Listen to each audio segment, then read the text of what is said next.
今集繼續係虎巴專人介紹道具 2。今日我哋會介紹嘅就係 Mario Kart 相當出名嘅蕉皮啦。大家應該有食過蕉啦，係咪？應該冇隨地抌垃圾啦，哈哈哈哈！可能就係咁精靈。蕉皮有咩用呢？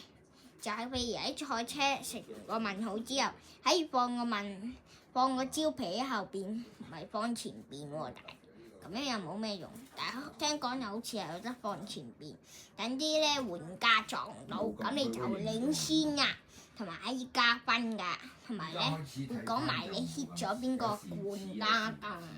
所以蕉皮又有用，單止蕉皮仲有三重蕉皮啦，三重蕉皮嘅3個蕉皮用更加方便。譬如你有4個人，用3個蕉皮對付晒其餘嗰3個，你可以玩，就可以衝去終點。但係當然啦，比賽有時係8個圈、4個圈、3個圈或者2個圈㗎。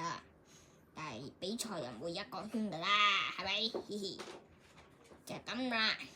今日我哋嘅介紹道具嚟到呢度，拜拜，下集再見，為虎巴專業。